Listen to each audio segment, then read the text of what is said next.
Então, o que é o feeling do corredor? Como ficar bom nisso? Qual é a importância de você ter um bom feeling a respeito do seu corpo para que você consiga se beneficiar com a sua performance na corrida?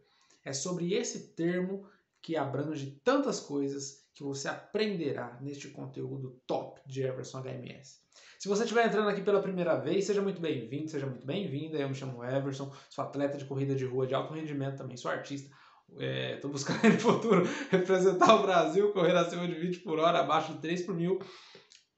Tenho tido resultados extremamente satisfatórios e a você sempre venho procurando agregar o máximo de valor possível. Corre com força, focado, centrado. Agradeço a todos os meus patrocinadores, todos os campeões da nossa equipe seleta HMS, a você que deposita confiança no projeto HMS e bora pra cima. Cara, hoje eu fiz um treino de tiro espetacular. Nessa segunda-feira, não perca a live às 8 horas da noite, nosso projeto aí com o Fabianão, sub-15, sub-18 no 5km. E a terça-feira, projeto com Tedão aí, sub-6 por km no 100k e sub-30 nos 10k. Dois projetos incríveis, bora pra cima. Se você tornar-se membro do canal, você ajuda o projeto HMS a se concretizar e registra o seu nome na história. Vamos pra cima. Feeling é uma palavra que, traduzida do inglês, significa sentimento, né? O que a gente sente, basicamente essa definição de feeling. E veja bem, eu vou citar exemplo aqui de planilhas, de rotina semanal de treinos, para ilustrar mais, para ficar mais fácil a compreensão. Quando a gente... Vou citar um exemplo, primeiro exemplo. Supondo que seja um corredor que treina 5 vezes por semana. De segunda a sexta-feira. Ou de segunda a quinta-feira e o longão no sábado. Vamos colocar essa suposição. Na segunda-feira faz um treininho leve, na terça faz ali um fartlek, na quarta faz uma rodagem moderada, na quinta faz um treininho de tiro e no sabadão faz o longão. E aí esse corredor ou essa corredora, na semana seguinte, faz a mesma coisa, para o corpo memorizar, para o corpo se adaptar. Beleza. Se na terceira semana esse corredor ou essa corredora fizer a mesma coisa que fez nas 2 semanas anteriores, o que vai acontecer?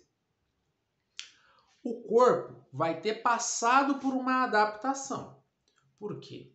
Como já foi repetido 2 vezes, 2 semanas seguidas, o corpo com certeza já deu um upgrade, certo? Já subiu de nível. Logo, aquelas rodagens da segunda-feira, que eu citei como exemplo, que vamos dizer que nas 2 semanas anteriores o atleta fez ali para 5 por mil. Digamos que esse seja o melhor pace leve dele. Melhor pace leve, definição de Everson HMS. Se você não entende, assiste esse conteúdo que eu vou deixar no card aí daqui a pouco. Aí você vai entender esses termos que eu utilizo. Digamos que ele fez o melhor pace leve nas 2 semanas anteriores, o treino de segunda-feira, a 5 por mil. Na terceira semana, se for repetir essa mesma sequência que fez nas 2 semanas anteriores, esse pace de 5 por mil vai estar um pouquinho melhor. Digamos ali que você vai aguentar rodar ali a 4,55, 4,50 com aquela percepção gostosa. Só que veja bem, o estímulo precisa ser leve. Só que as suas pernas vão estar mais soltas. Isso, em outras palavras, a gente chama de feeling. A percepção que o corredor tem de que fazendo determinado estímulo não estará agredindo demasiadamente a musculatura. Ou seja, não estará fugindo do planejamento. Se é para treinar leve, vamos treinar leve. Só que o corpo está respondendo. Será que é justificável? Vamos olhar no planejamento a importância de ter tudo anotado. Vamos ver. Nas semanas anteriores eu estava fazendo isso, só que estava com dificuldade. Aí vamos citar a terça-feira das 2 semanas anteriores. Digamos que você fez um fartlek. E aí você estava fazendo 3 minutos forte, 2 minutos fraco. O forte, digamos aí que você estava fazendo aí para 4,30 de pace. O fraco você estava fazendo aí para 4,50 de pace. Supondo que na terceira semana, eu estou falando dessa questão da terceira semana, mas não necessariamente se limitando à terceira semana em si. Pode ter sido na quarta semana depois. O que eu quero enfatizar nesse conteúdo é que conforme a gente vai repetindo os estímulos, o nosso corpo ele vai melhorando de tal maneira que a gente não precisa ficar bitolado em paces específicos para cada, sabe, para cada dia de treino, mas a gente tem que se ligar principalmente ao que o nosso corpo está sinalizando. Não estou falando para fugir do planejamento, de jeito nenhum. Se é para treinar leve, vamos treinar leve. Se é para treinar moderado, vamos treinar moderado. Se é para fazer tiro, vamos fazer tiro. Respeitar o planejamento é fundamental. O que eu estou querendo dizer aqui é o seguinte, é você ter uma percepção aguçada de como o seu corpo está respondendo. Porque conforme o tempo vai passando, como eu exemplifiquei anteriormente, você não necessariamente vai ter que fazer o seu leve a 4,45.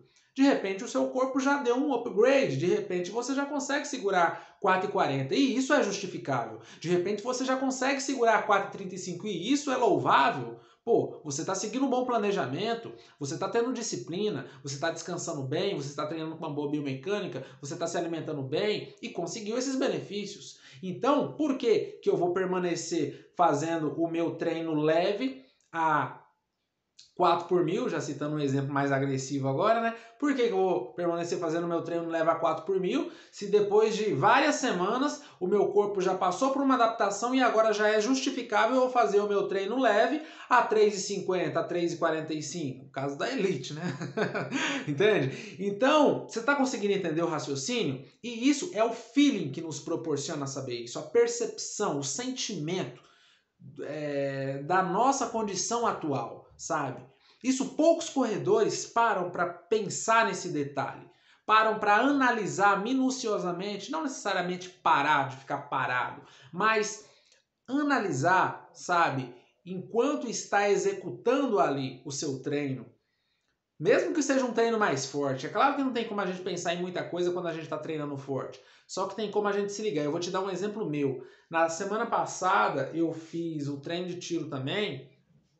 E tipo, na pausa do 7º tiro, na pausa ativa que eu estava fazendo do 7º tiro, eu percebi o que provavelmente contribuiu para a infelicidade, a lesãozinha, que foi coisa rapidinha que melhorou, mas enfim, que eu tive no glúteo esquerdo. Eu percebi no intervalo do 7º tiro. Por quê? Porque eu estava com a perna esquerda dando mais pancadas, eu quero dizer, as minhas passadas com a perna esquerda estavam mais seca do que com a perna direita. Eu estava jogando sobrecarga na esquerda, na pausa dos tiros. Aí eu lembrei, putz, cara, eu tive a lesãozinha recente no glúteo esquerdo. Olha só o que contribuiu. O fato de eu estar aí hoje nos tiros, você acha que eu tomei esse descuido? Não, eu lembrei desse ponto falho meu. Então eu me corrigi, entendeu? Então por isso eu digo, mesmo que seja um treino forte, mesmo que seja exaustivo, se você estiver trabalhando para entender cada vez mais como funciona o seu corpo, você vai perceber onde você está errando. Seja em treino leve, seja em treino moderado, seja em treino forte. Feeling, percepção, sentimento. Trabalhe para não deixar isso passar batido, porque é só lucro que você vai ter, só ouro, focado, centrado, hoje para todo sempre.